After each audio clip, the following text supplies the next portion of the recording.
100 kilogram आम का अचार अकेले बना लेने वाली देवरानी। मानवी बेटा, सब लोग ऑफिस से थके हारे पहुंचने ही वाले होंगे। आज बहुत ज्यादा गर्मी है। खाना डाइनिंग टेबल पर लगा दो ताकि आते ही सब हाथ मुंह धोकर बैठ सके। जी माँ जी, बस लगा ही रही हूँ। मानवी डाइनिंग टेबल पर खाना लगा देती है। थोड़ी देर में सुरेश, देवेश और नीरज भी आ जाते हैं। सभी लोग हाथ मुंह धोकर खाना खाने के लिए डाइनिंग टेबल पर बैठते हैं। तब सुरेश कहता है, उफ, आज तो गजब की गर्मी है। बाहर कदम रखने का भी मन नहीं कर रहा था। ऐसा लग रहा था जैसे सड़कों पर आग बिछी हुई है। बस अब जल्दी खाना खाकर एसी चलाकर आराम करना चाहता हूँ। पापा, आप सही कह रहे हैं। मेरा तो आज खाना खाने का भी मन नहीं कर रहा है। इतनी उमस है कि बस मन कर रहा है कि ढेर सारा ठंडा पानी पी लूं और सो जाऊं। भाई, भूख तो लगी है, लेकिन सादा खाना देखकर भूख और मर जाती है। माँ, गर्मी बहुत ज्यादा लग रही है। खाना खाने का तो मन ही नहीं कर रहा। आज कॉलेज में भी बहुत गर्मी लग रही थी। मानवी बेटा, जल्दी से पंखा चला दे और पानी की बोतलें टेबल पर रख। मानवी जाकर पंखा चलाती है और सबको खाना परोसना शुरू करती है। थाली में दाल, चावल और आलू गोभी की सब्जी है। देवेश एक निवाला खाता है और मुंह बनाते हुए कहता है, माँ, सच कहूं तो खाने में बिल्कुल भी टेस्ट नहीं आ रहा है। शायद इस गर्मी का ही असर है कि सादी दाल गले से नीचे नहीं उतर रही है। कुछ चटपटा होता तो शायद भूख खुलती। इस बेजान खाने को देखकर तो और थकान महसूस हो रही है। हाँ बेटा, बात तो तुम्हारी सही है। गर्मी में वैसे भी स्वाद मर जाता है, लेकिन क्या करे, खाना तो पड़ेगा ही। दादी माँ, इससे तो अच्छा है कि आप बाहर से ढेर सारी आइसक्रीम और ठंडी ठंडी लस्सी मंगा देती। मैं तो वही खाकर अपना पेट भर लेती। चुप कर नटखट। आइसक्रीम और लस्सी से पेट नहीं भरता बेटा। ये खाना खा लो, ये शरीर को ताकत देगा। तुम लोग थोड़ा थोड़ा खाना खा लो, फिर मैं बाद में आइसक्रीम भी मंगा दूंगी। शारदा की बात सुनकर सभी लोग खाना खा लेते हैं और हॉल में आकर बैठ जाते हैं। तभी नीरज कहता है, माँ, मैं पास वाली दुकान से ताजा लस्सी लेकर आता हूँ। हाँ भैया, ये बिल्कुल ठीक रहेगा। खाने के बाद अगर लस्सी मिल जाए तो क्या बात है। उसके बाद नीरज उठकर बाहर जाता है और कुछ देर बाद हाथ में लस्सी के पैकेट लेकर वापस आता है। वो सबको ठंडी ठंडी लस्सी परोसता है। लस्सी का एक घूंट भरते ही सबके चेहरों पर सुकून की लहर दौड़ जाती है। अगले दिन सुबह पिंकी शारदा के कमरे में आती है और कहती है, दादी माँ, जल्दी बाहर आइए। देखिए बाहर क्या आया है, जल्दी चलिए ना। क्या हुआ पिंकी, इतनी चिल्ला क्यों रही है? क्या आया है बाहर? दादी माँ, चलकर देखो तो सही। ऐसा कहकर पिंकी शारदा का हाथ पकड़कर हॉल में लेकर आती है। तो शारदा देखती है कि माधव कच्चे आम की बोरी लेकर आया है। शारदा को देखकर माधव बोरी को कोने में रखते हुए कहता है, माँ जी, राम राम। आपके बगिया के आम इस साल बहुत अच्छे हुए हैं। देखिए, मैं कच्चे आम लेकर आ गया। यह पूरे 25 किलो आम है। बहुत ही बढ़िया वैरायटी है, एकदम अचार के लायक। अरे वाह, ये तो बहुत ही अच्छी बात है। हमारे बाग के आमों का तो स्वाद ही कुछ अलग होता है। ठीक है माँ जी, बाहर बहुत गर्मी है, इसलिए जल्दी घर पहुंचना है। अब मैं चलता हूँ, राम राम। ऐसा कहकर माधव चला जाता है। शारदा आमों को बड़ी चाव से देखने लगती है। वो मानवी को आवाज लगाती है। मानवी बाहर आती है। तब शारदा कहती है, बहू देख, हमारे बाग के ताजा आम आए हैं। कितने अच्छे हैं ना। जी माँ जी। हे भगवान, फिर से ये आम आ गए। अब फिर से माँ जी घंटों तक अपनी बगिया की कहानियां सुनाएंगी और मुझे इन आमों के झमेले में फंसा देंगी। बेटा, अब तू तैयारी कर, हम इनका बढ़िया अचार डालेंगे। माँ जी, आपको तो पता ही है ना कि मुझे ये अचार वचार बनाना बिल्कुल नहीं आता। ये सब बहुत मेहनत का काम है और मुझसे ये सब नहीं हो पाएगा। वैसे इतनी गर्मी है, देखिए मुझे तो पसीना आ रहा है। प्लीज मुझे इन सबसे दूर रखिए। अरे कोशिश तो कर, सीखने से क्या नहीं आता। तू बस एक बार मन लगा, मैं हूँ ना सिखाने के लिए। नहीं माँ जी, प्लीज मुझे माफ कीजिए। मैं इस गर्मी में बस अपनी रसोई संभाल लूं, वही बहुत है। मुझे इन सब फालतू के कामों में कोई दिलचस्पी नहीं है। बाजार में इतने अच्छे अच्छे अचार मिलते हैं, फिर इतनी मेहनत क्यों करना। ऐसा कहकर मानवी कमरे में चली जाती है। तब सोफे पर बैठी आरती कहती है, माँ, अचार ना सही, लेकिन मैं आप सबके लिए आम का पन्ना बनाकर लेकर आती हूँ। गर्मियों में वो अच्छा लगता है। ऐसा कहकर आरती उठती है और बोरी से कुछ आम निकालकर किचन में जाती है और आम को कुकर में उबाल के रख देती है। उन्हें मैश करके शक्कर, नमक, पुदीना मिलाकर पीस लेती है और छानकर गिलास में रखकर सभी के लिए लेकर आती है। सभी लोग हॉल में बैठकर आम पन्ना का मजा लेते हैं। ऐसे 4 दिन बीत जाते हैं। एक दिन दोपहर में सुमित्रा घर के अंदर आती है और शारदा से कहती है, अरे शारदा, बाहर बहुत गर्मी है, जल्दी से एसी चला दे। शारदा एसी चला देती है। फिर सुमित्रा और शारदा दोनों बैठकर बातें करने लगती हैं। तब सुमित्रा अचार का डब्बा शारदा को देते हुए कहती है, देख, मैं तेरे लिए अपनी पसंद का ताजा अचार लेकर आई हूँ। अभी 2 दिन पहले ही तैयार हुआ है। अरे सुमित्रा दीदी बैठी है।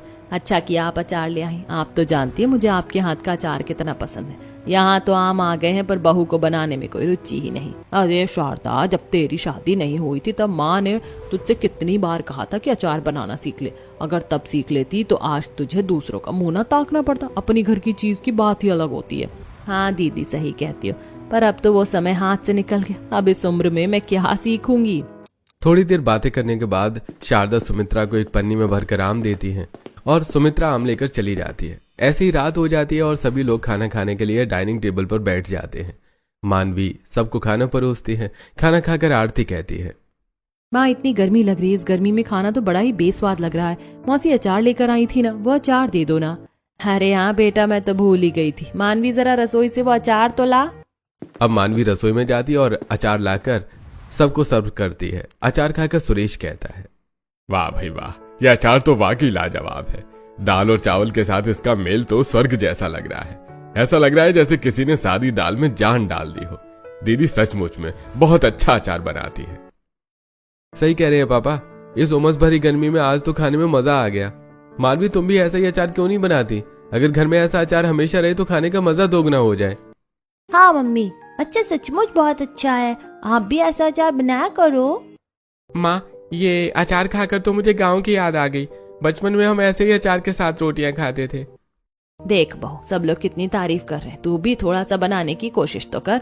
माँ जी, मैंने पहले ही कहा था कि इस गर्मी में मुझसे अचार के आम काट कर धूप में फैलाना, उन्हें सुखाना, फिर बनाना, ये सब नहीं होगा। ऐसा कहकर मानवी एक बार फिर बात को टाल देती है।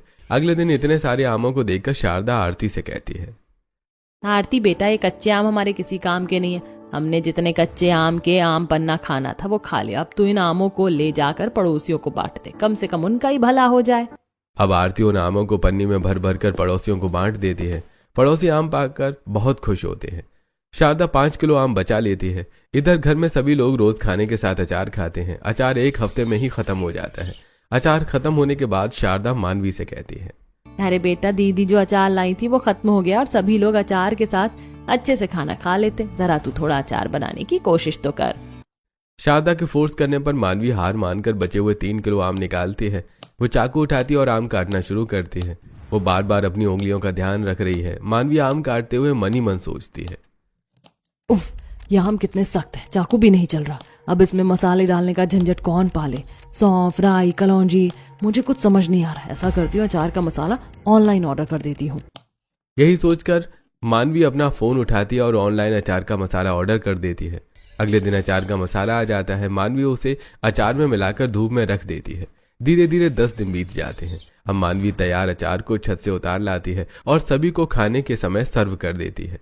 अचार खाकर सबका मुंह बन जाता है। तब सुरेश कहता है, अरे भाई, ये कैसा अचार है? इसमें तो अजीब सी गंध आ रही है और स्वाद भी बिल्कुल कड़वा है। मानवी, तुमने इसमें क्या डाला है? मानवी, इसमें तो बात ही नहीं है। ये तो खाने लायक भी नहीं लग रहा है। मसाले का स्वाद बहुत ही आर्टिफिशियल है। इससे अच्छा तो हम अचार ना ही खाएं। मम्मी, ये अचार है या कुछ और? मेरा तो पूरा खाना ही खराब हो गया। हे भगवान, इनकी तो अलग ही चोच लें। इतनी मेहनत करो और फिर बुराई भी सुनो। मुझे पता था कि मुझसे ये सब नहीं होगा, लेकिन माँ जी के कहने पर मैंने ये सब किया। अब मैं कभी हाथ नहीं लगाऊंगी। अगले दिन शाम को मानवी सब्जियां लेने के लिए बाजार जाती है। मानवी बाजार में अपनी सहेली से मिलती है। दोनों एक कैफे में बैठकर बातें कर रही हैं। मानवी अपनी पूरी भड़ास निकालते हुए कहती है, यार, मेरी सास तो मेरे पीछे हाथ धोकर पड़ी रहती है कि अचार बनाओ। तुझे तो पता है कि मुझे ये सब कुकिंग वुकिंग का झंझट पसंद नहीं। ऊपर से कल जो मैंने बनाया, सबने उसकी इतनी बुराई की कि मेरा मन ही खट्टा हो गया। अरे तो तू इतनी परेशान क्यों है? दुकान से 5 किलो का डब्बा खरीद और घर पे ले जाकर रख। हाँ यार, ये सही तरीका बताया तूने। अभी बाजार से एक बढ़िया सा महंगा डब्बा खरीद लेती हूँ। अब मानवी बाजार से एक महंगा अचार का डिब्बा खरीदती है और रसोई में लाकर रख देती है। फिर अपनी सास को आवाज देकर बुलाती है और कहती है, माँ जी देखिए, मैं बाजार से अचार ले आई हूँ, अब आप लोग यही खाइए। शारदा थोड़ा सा अचार डिब्बे से निकालकर चखती है और कहती है, स्वाद तो ठीक है, लेकिन इसमें वो घर वाली खुशबू नहीं है मानवी। ये तो बिल्कुल बाजार जैसा लग रहा है। ऐसे कुछ दिन बीत जाते हैं। एक दिन सुमित्रा शारदा को फोन लगाती है और कहती है, शारदा एक बहुत ही अच्छी लड़की है, नाम है दीपिका, हमारे पड़ोस में ही रहती है, बहुत ही सुगन और संस्कारी है। तेरे छोटे बेटे नीरज के लिए बिल्कुल सही रहेगी। सबसे बड़ी बात तो यह है कि उसे घर के कामों में बहुत रुचि है। अगर तू कहे तो बात आगे बढ़ाऊं। क्यों नहीं दीदी, नीरज के लिए तो हम वैसी लड़की ढूंढ रहे हैं। आप बात कर लो, इतवार है कल, हम कल ही लड़की देखने को आ जाएंगे। अगले दिन शारदा, सुरेश और नीरज, देवेश, आरती, पिंकी लड़की देखने दीपिका के घर पहुंचते हैं। वो देखते हैं कि घर के बाहरी आंगन में खटिया पर आम के टुकड़े धूप में सूख रहे हैं। शारदा सभी लोगों से कहती है, अरे वाह, यहाँ तो अचार की तैयारी पहले से ही चल रही, खुशबू तो बहुत ही लाजवाब है। उसके बाद सभी लोग अंदर आ जाते हैं तो दीपिका की माँ उनका स्वागत करती है। आइए बैठिए। थोड़ी देर बाद दीपिका बाहर आती है। वो बहुत ही सरल और संस्कारी लड़की है। उसने सुंदर कपड़े पहने हैं, वो बड़ों के पैर छूती है और चाय नाश्ता परोसती है। दीपिका सभी को बहुत पसंद आती है और रिश्ता पक्का हो जाता है। फिर शारदा अपने परिवार वालों के साथ वापस चली जाती है। तब दीपिका अपनी माँ से कहती है, माँ, मैं इस बार एक अलग तरह का अचार बनाऊंगी। बेटा, तू इतना अच्छा अचार बनाती कि पूरे मोहल्ले के लोग यहाँ मांगने आते हैं। अगर तू ससुराल में ऐसा ही अचार बनाएगी तो पूरा घर तेरा दीवाना हो जाएगा।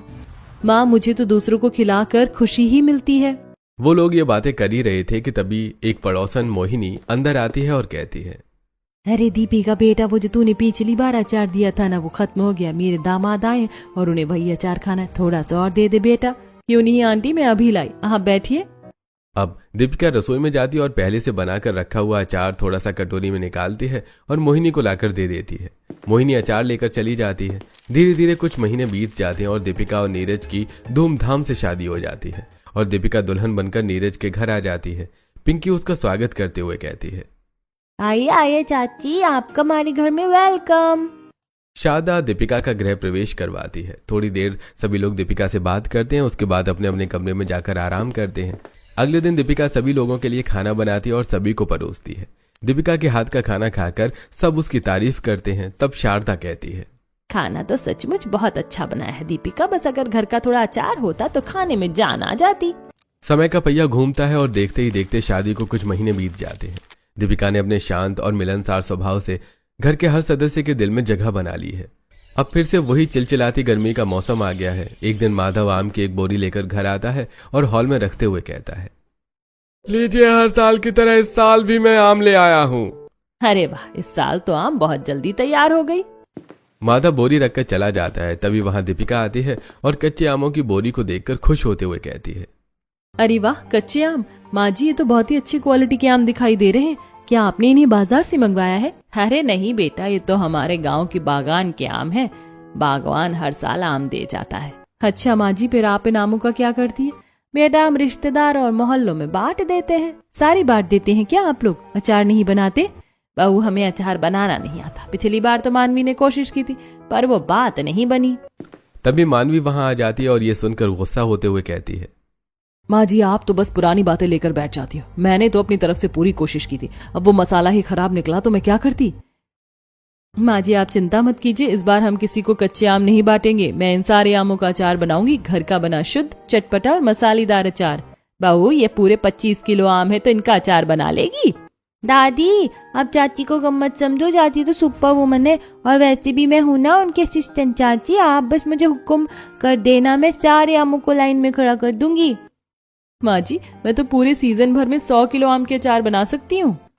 ये सुनकर शारदा बहुत खुश हो जाती है और कहती है, ठीक है बहू, तो चल हम बाजार चलते हैं और अचार बनाने का सामान खरीद कर लेकर आते हैं। बड़ी बहू, तू भी चल हमारे साथ।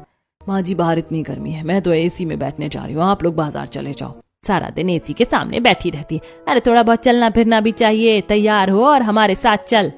अब तीनों बाजार पहुंचती हैं। दीपिका सबसे पहले अचार के लिए बड़ी बड़ी बांस की टोकनियां और मर्तबान खरीदती है। उसके बाद उन्हें लेकर वो किराने की दुकान पर पहुंचती है और दुकानदार से कहती है, भाई साहब, ये वाली पीली राई दीजिए, ये ताजा लग रही है। और कलौंजी भी अच्छी क्वालिटी की देना। सरसों का तेल कच्ची घानी का ही दीजिएगा। दीपिका को इतना ढेर सारा मसाला खरीदने देखकर मानवी अपनी सास के कानों में कहती है, माँ जी, ये दीपिका इतना सारा मसाला क्यों खरीद रही है? क्या पूरी बारात के लिए अचार बनाना है इसे? इसे कहिए कि थोड़ा बहुत मसाले ले ले और जल्दी घर चले। देख नहीं रही कितना पसीना आ रहा है इस गर्मी में? बहू, से अचार बनाने की समझ है, तू उसे खरीदने दे जो वो खरीदना चाहती है। और गर्मी तुझे अकेले नहीं लग रही, हमें भी लग रही है, इसीलिए चुपचाप खड़ी रहे। शारदा की बातें सुनकर मानवी चुप हो जाती है और दीपिका पूरा सामान खरीद लेती है।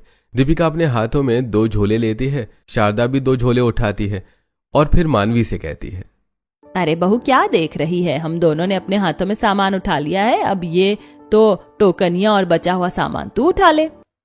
अब मानवी बचा हुआ सामान उठा लेती है और तीनों घर की तरफ चल पड़ती हैं। घर के पास पहुंचते ही माधवी उन्हें देखकर कहती है, अरे शारदा बहन, ये बांस की टोकनियां और मसाले के पैकेट, लगता है इस बार नई बहू अचार बनाने वाली है। हाँ हाँ माधवी बहन, इस साल हमारे घर में भी अचार बनेगा।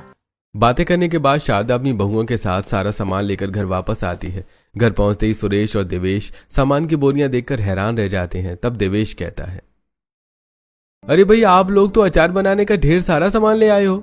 लाओ ये सामान मैं अंदर रख देता हूं, तब तक आप लोग बैठो, गर्मी बहुत ज्यादा है। नीरज, जरा मदद कर सामान अंदर रखवाने में। अब देवेश और नीरज घर के एक खाली कमरे में सारा सामान ले जाकर रख देते हैं। इधर आरती एसी चालू करती है। शारदा, मानवी और दीपिका एसी के हवा में बैठ जाती हैं। आरती जल्दी से उन सबके लिए ठंडा पानी लेकर आती है। तीनों ठंडा पानी पीती हैं। तब सुरेश कहता है, बहू, तुम्हें अचार बनाने के लिए आम काटने पड़ेंगे और उसके लिए आम कटर और पावसी की भी जरूरत होगी। हाँ जी, आप सही कह रहे हैं। आरती बेटा, वो स्टोर रूम में जो पुरानी पावसी रखी है ना, उसे जरा निकालना। वो दादी के जमाने वाली पावसी बहुत तेज है। हाँ माँ, मुझे याद है, मैं अभी उसे साफ करके लाती हूँ। अब आरती स्टोर रूम में जाती है और आम कटर, पावसी और कुछ लकड़ी के फट्टे निकालती है। फिर वो उन्हें किचन में ले जाती है और पानी से अच्छी तरह धोती है और उन्हें उस कमरे में ले जाती है जिस कमरे में आम रखे हुए थे। फिर सभी को आवाज देकर वहां पर बुलाती है। सभी वहां आते हैं। तब देविका कहती है, चलिए अब हम अचार के लिए इन आमों को काटना शुरू करते हैं। फिर सभी लोग कमरे में दरी बिछाकर बैठ जाते हैं। दीपिका बोरियों से आम निकालकर टोकरी में भरती है और काटना शुरू करती है। सुरेश और देवेश भी पुरानी यादें ताजा करते हुए आम के टुकड़े करने में जुट जाते हैं। आरती एक छोटा कूलर लाकर उस कमरे में लगा देती है ताकि सबको ठंडक मिले। लेकिन मानवी ये सब देखकर चिढ़ते हुए कहती है, मुझे ये सब गंदा काम नहीं आता। मेरे नाखूनों में पीलापन आ जाएगा और हाथों में मसालों की गंध आएगी। मेरा सीरियल शुरू होने वाला है, मैं जा रही हूँ। जा जा मम्मी, वैसे भी आपसे तो आम कटेगा नहीं, कहीं आप अपनी उंगली ही ना कटवा लो। पिंकी की बात सुनकर सभी हंसने लगते हैं और मानवी मुंह बनाकर वहां से चली जाती है। थोड़ी देर बाद सारे आम कट चुके थे। दीपिका उनमें नमक और हल्दी मिलाकर रात भर के लिए छोड़ देती है। अगले दिन सुबह दीपिका आंगन में बड़ी बड़ी खाटों पर साफ कपड़ा बिछाकर आम सुखाने के लिए डालती है और शारदा से कहती है, माँ जी, शाम तक आम सूख जाएंगे, फिर मसाला मिलाएंगे। आमों को अच्छी तरह से धूप में फैलाकर सास बहू अंदर चली जाती हैं। दोपहर तक धूप की गर्मी से आमों का पानी सूखने लगता है और उनकी महक पूरे मोहल्ले में फैल जाती है। मोहल्ले की सभी औरतें अपनी अपनी बालकनी में खड़ी होकर सूखते हुए आमों को देखकर बातें करती हैं। अरे देख रही हो ममता बहन, आज तो शारदा के पूरे आंगन में अचार सूख रहे। हाँ माधवी बहनी, छोटी बहू दीपिका का कमाल है, वही सारा मोर्चा संभाले हुए। शारदा बहुत खुशकिस्मत है कि उसे ऐसी बहू मिली, वरना आजकल की लड़कियों को कहाँ फुर्सत है इन सब कामों से। ऐसे ही शाम हो जाती है। धूप ढलने से पहले ही दीपिका सारे अचार के आमों को उठा लेती है। शारदा और सुरेश भी उसकी मदद करते हैं। शाम को दीपिका सारे मसालों को हल्की आंच पर भूनती है। मेथी, सौंफ और राई की खुशबू से पूरा घर महक उठता है। वो उन्हें दरदरा पीस कर तेल के साथ आमों में मिलाती है। सारे आमों को भर भर कर वो इस खाली कमरे में रख देती है और अपनी सास को आवाज देकर बुलाती है और फिर कहती है, माँ जी, आज ये अचार मर्तबान में भर दिया है। अब इसे 10-15 दिन तक धूप दिखानी होगी, उसके बाद ये असली रंगत पकड़ेगा। ये देखकर शारदा बहुत खुश हो जाती है। अगले दिन आरती, शारदा और दीपिका मिलकर सारे मर्तबानों को छत पर पकने के लिए रख देती हैं।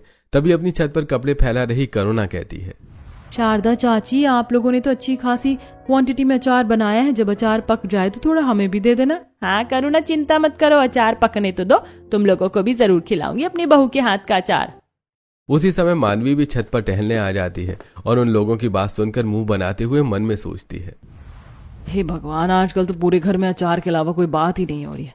जब से ये देवरानी आई है तब से अचार का लालच देकर सबको दीवाना बना रखा है। मुझसे तो कोई बात भी नहीं कर रहा, सब इसी के आगे पीछे घूम रहे हैं। ऐसे ही 15 दिन बीत जाते हैं। आज दीपिका खाने की मेज पर खाने के साथ अचार परोसती है। खाने के साथ अचार खाकर सुरेश कहता है, वाह भाई, लाजवाब दीपिका बेटा, तूने तो मेरी माँ के हाथ का स्वाद याद दिला दिया। ये खटास, ये तीखापन बिल्कुल परफेक्ट है, मजा आ गया। सच में पापा, ये बाजार वाले अचार से तो 1000 गुना बेहतर है। मानवी, तूने चखा है? कितना बढ़िया है। हाँ ठीक ही है, पर बाजार में भी तो अचार मिल जाता है, इतनी मेहनत करने की क्या जरूरत है। मम्मी, बाजार वाले में ये चाची वाला टेस्ट प्यार कहाँ होता। देखा मानवी, मेहनत कभी बेकार नहीं जाती। दीपिका ने तो सबका दिल जीत लिया। बातें करते हुए सभी लोग खाना खाते हैं। अगले दिन माधवी घर आती है और कहती है, शारदा बहन, तुम्हारे घर से अचार की खुशबू पूरे मोहल्ले में फैल रही है, जरा हमें भी तो खिलाओ। हाँ बहन, क्यों नहीं। दीपिका, जरा थोड़ा सा अचार लाकर माधवी बहन को तो दे दो। अब दीपिका रसोई में जाती है और एक छोटे डिब्बे में अचार भरकर लाकर माधवी को दे देती है। माधवी खुशी से अचार लेकर चली जाती है। अगले दिन माधवी फिर से शारदा के पास आती है और कहती है, शारदा, इतना टेस्टी अचार मैंने आज तक नहीं खाया। सुनो, मेरी एक बात मानोगी? मेरी बड़ी बहन के यहाँ शादी है, क्या तुम मुझे 5 किलो अचार बना कर दे सकती हो? मैं इसके बदले पैसे दे दूंगी। पैसे? अरे नहीं बहन, हम पड़ोसियों से पैसे कैसे ले सकते हैं? और वैसे भी आंटी, हमने एक साथ 25 किलो आम का अचार बनाया था। आप बस मर्तबान दे दीजिएगा, मैं उसी में से आपको अचार दे दूंगी। ये सुनकर माधवी बहुत खुश हो जाती है। शाम को वो 5 किलो का मर्तबान लेकर आती है और उसमें दीपिका अचार भरकर उसे दे देती है।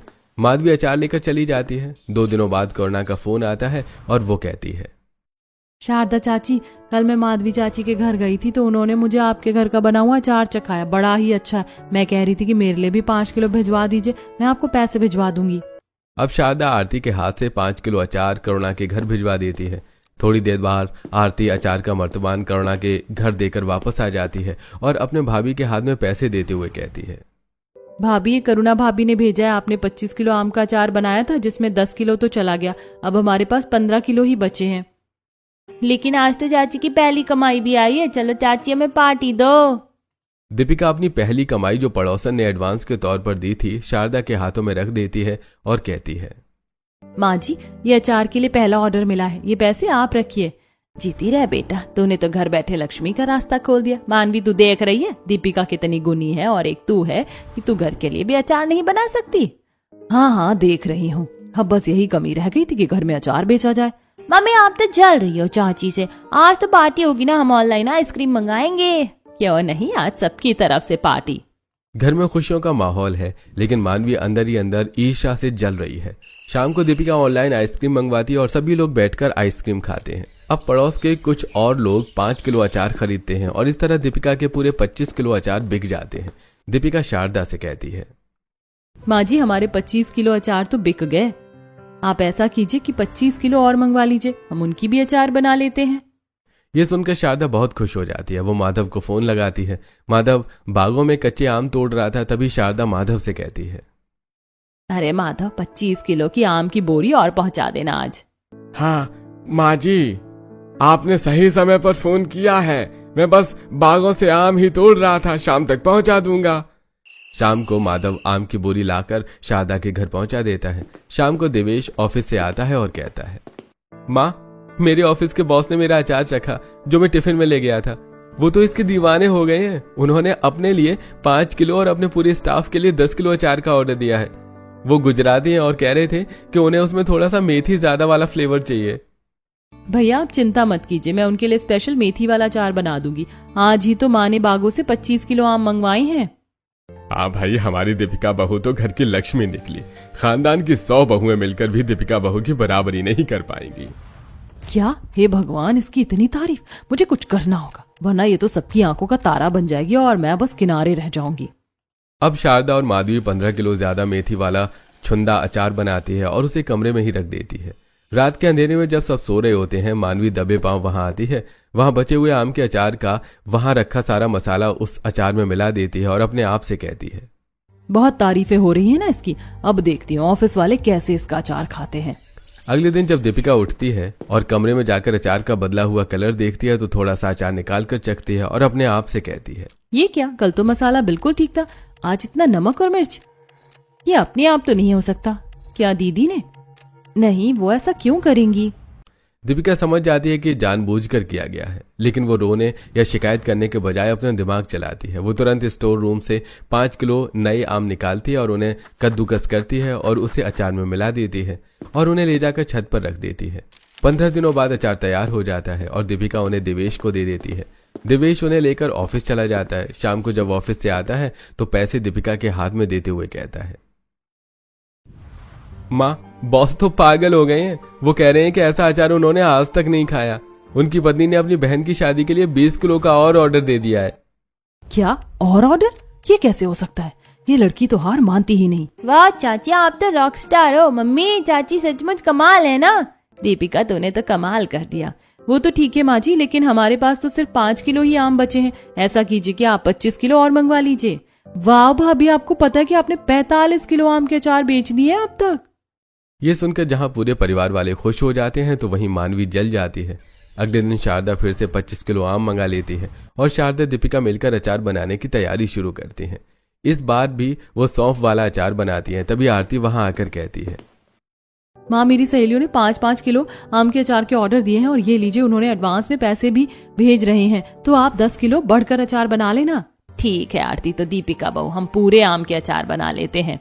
अब दीपिका और शारदा मिलकर पूरे आम के अचार बना लेती हैं और अगले दिन सभी को दे देती हैं। शाम को देवेश घर आकर दीपिका को पैसे देता है। तब आरती कहती है, भाभी, आपने तो अब तक 75 किलो आम के अचार बनाकर बेच दिए। अरे वाह चाची, आप तो अमीर होती जा रही हो।